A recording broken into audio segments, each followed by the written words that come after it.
Well, this is Pearl. She's a coming 2-year-old.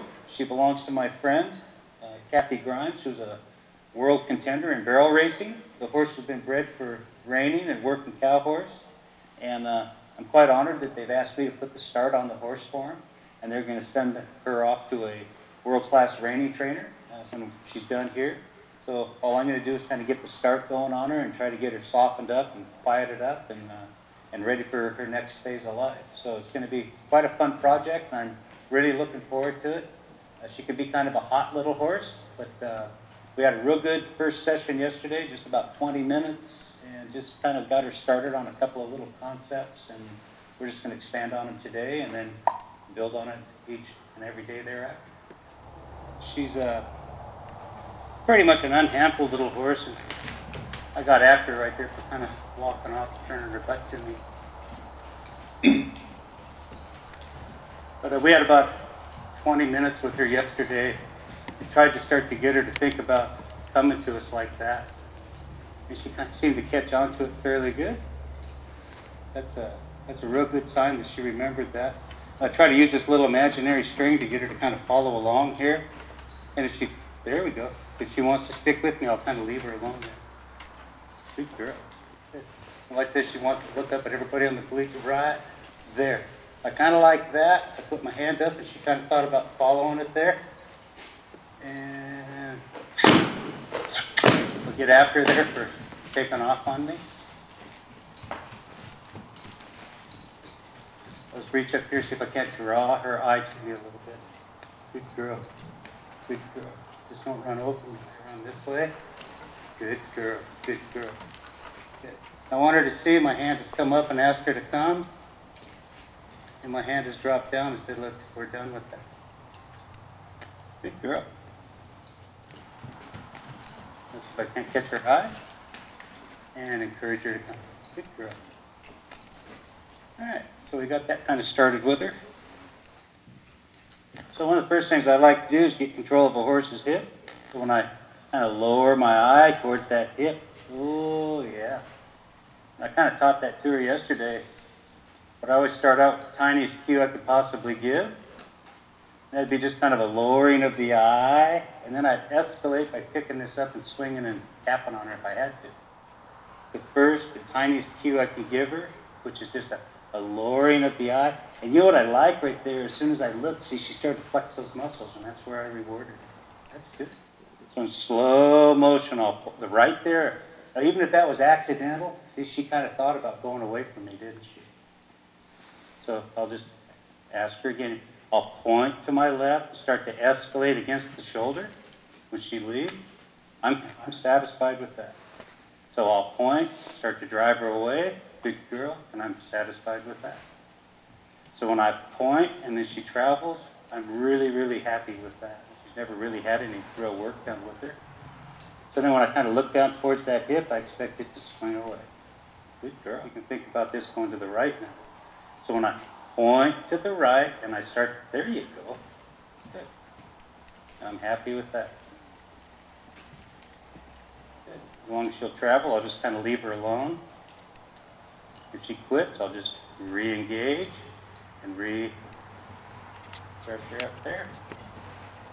And if she quits, good.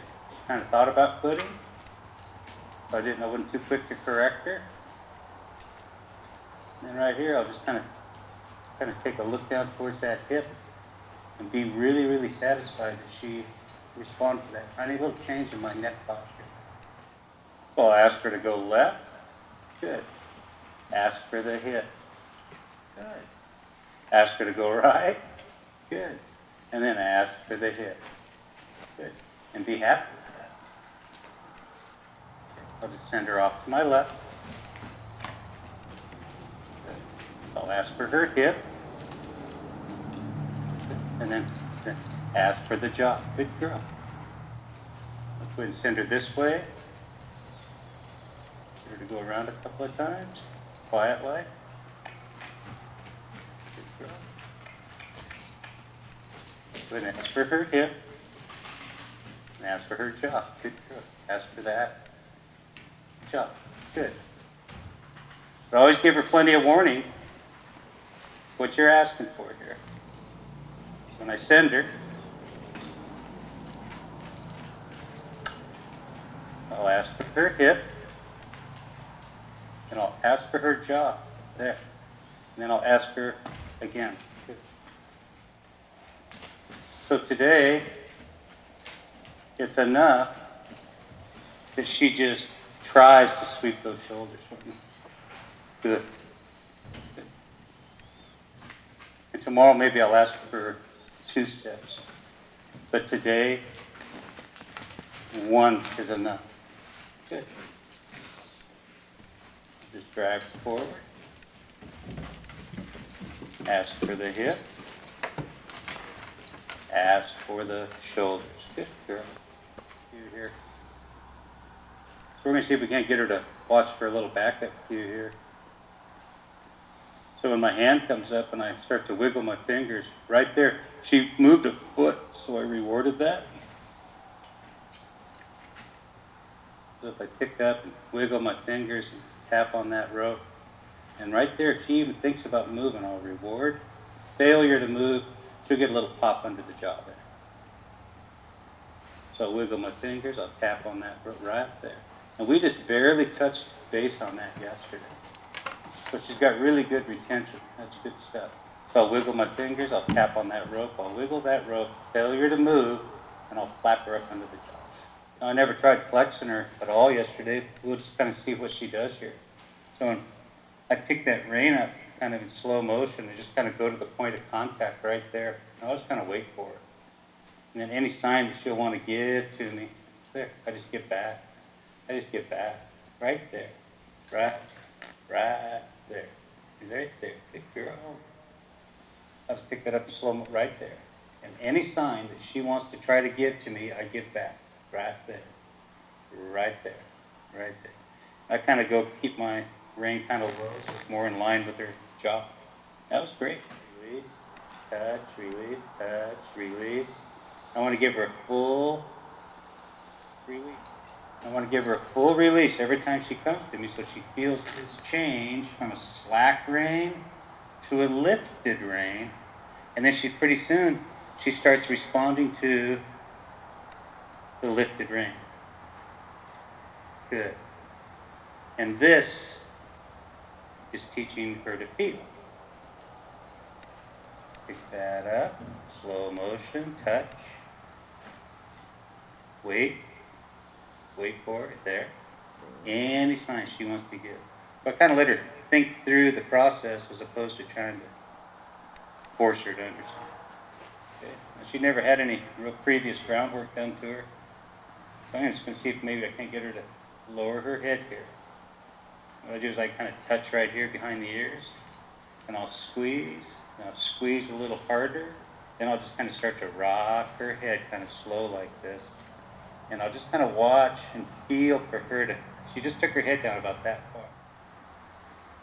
Touch, squeeze, good. Touch and squeeze, good.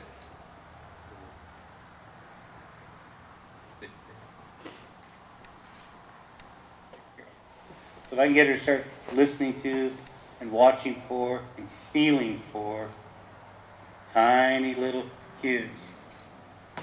Touch, squeeze, good. Touch, squeeze, good.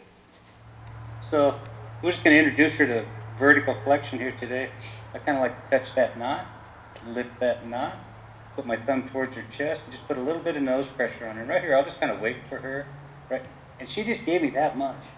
Something that was enough for me. She didn't move her feet, and that's not what I'm looking for. I'm not looking for her to back up. I want her to soften her face when she feels a little bit of nose or rein pressure. Wait for her. Just wait for her. Moving your feet doesn't get the reward you want. Feet stopped. Face soft. There. Touch the knot, lift the knot while it's fresh in her mind. There. Let her think. She moves the feet, don't give. Feet are stopped. Face is soft. Good girl. And that's where I'm going to quit on that today. And what we're looking for, I've heard the great horsemen will say, look for 1% of improvement. Shoot, people like us, we better be happy if we can get that 0.5% or even 0.25% of improvement. But I'm just going to quit on it right there, so we'll sleep about that tonight, and hopefully it'll be better tomorrow.